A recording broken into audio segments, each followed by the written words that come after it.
Hi-ho, Tudor-minded people. It's Philadelphia Carrie for Tudor Time Machine. The word I share with you this week is Philosophatrix. Much do I value the words of the philosophers. Marcus Aurelius said, "The happiness of your life depends on the quality of your thoughts." Plato said that wise men talk because they have something to say, fools because they have to say something. Seneca, that only time can heal what reason may not. To these words to live by, I offer the following. The end crowneth the work. The stone often recoils on the head of the thrower. Though the sex to which I belong is considered weak, you will nevertheless find me a rock that bends to no wind. So has said my good lady, Queen Elizabeth. A Philosophatrix indeed. Philosophatrix. How now, Tudor Files? What think you? If you're new here, I'm Gage. I'm Jessica. And we're here with Philadelphia Carrie for Tudor Word of the Week. Don't miss a word and listen to the Tudor Time Machine Story Project. Jessica reads a chapter of Time's Riddle, and then my dear friends discuss the history behind the mystery. How diverting! So subscribe on YouTube and give me a like. Thank you for listening. Tudor Files are an amazing bunch of people. Every one of you has the wit of Rosalind and the heart of Cordelia. Can you give us a spelling of Philosophatrix, Philadelphia? It is spelled Philosophatrix.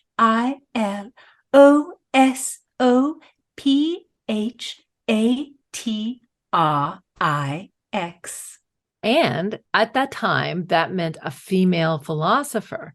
Now, philosopher is non-gendered. But in the Tudor period, philosophy was considered a male activity.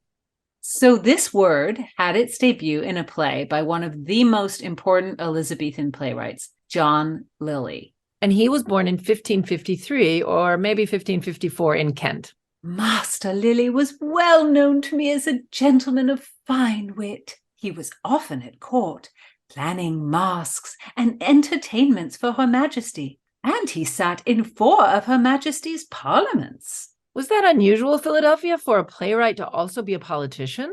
Oh, it was so indeed. Lyly was best known during his lifetime for being a writer of books. His Euphues was most celebrated. Everyone at court read it. Euphues is called a didactic romance. Wow, I really don't know what that means. It sounds a little contradictory. I don't know what it means either, but didactic means instructional and romance means love and partnership. So I guess it's an instructional tale about love. Okay, sounds spicy. But our word of the week comes from one of Lyly's plays, Sappho and Phaon, which is a play about the Greek mythological figures, Sappho, the great poetess, and Phaon, an old barge man who Venus favors by making him young and handsome.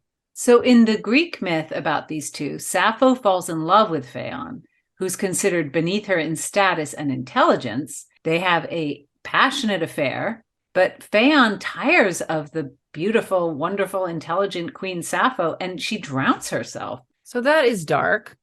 Yet Master Lyly's play is not so. In his telling, Cupid has been making mischief with his arrows, and the Queen Sappho falls in love with the lowly but beautiful Phaon, and he with her. But Venus, too, loves the lad. Sappho resists temptation to bed Phaon, even as the goddess longs for him. Venus wants her son Cupid to undo the work of the arrows that have caused Sappho and Phaon to love each other, and cause Phaon to love only herself as goddess. And then it gets confusing. With all of these different arrows being shot by Cupid, the result is a complete mix-up. So Sappho ceases to love Phaon. However, Phaon still loves Sappho and does not love Venus, who loves him. But then he leaves Sappho's kingdom to try to forget his love for the queen. The use of our word of the week comes from an exchange between Sappho and 2 of her ladies in waiting. Give us the scene, Philadelphia. Eugenia says, dreams are but dotings, which come either by things we see in the day or the meats we eat, and so the common sense preferring it to be the imaginative. Ismena replies, soft Philosophatrix, well seen in the secrets of the arts and not seduced by the superstitions of nature. Then Sappho says, Ismena's tongue never lieth still. I think all her teeth will be loose. They are so often jogged against her tongue.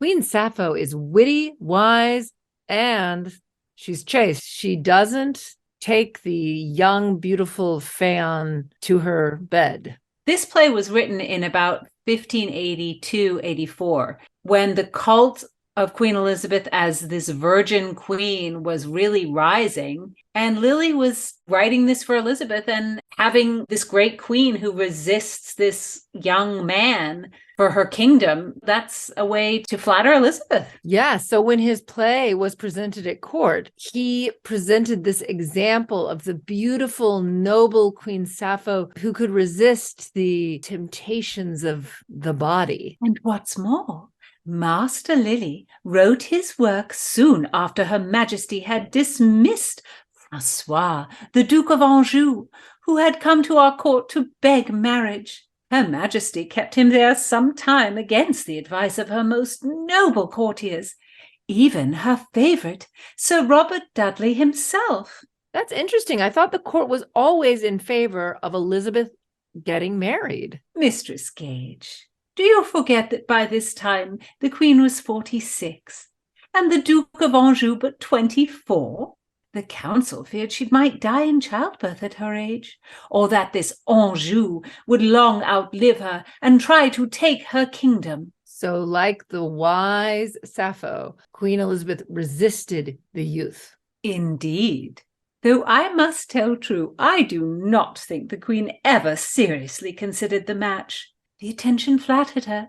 She loved to have young men pay court to her, but she would never have sacrificed the good of her kingdom for any man. She was far too wise a Philosophatrix. So give heed, Tudorphiles. Bring some 16th century sauce to your vocabulary with Philosophatrix. Listen in next time. Don't miss a word. Subscribe on YouTube and give me a like.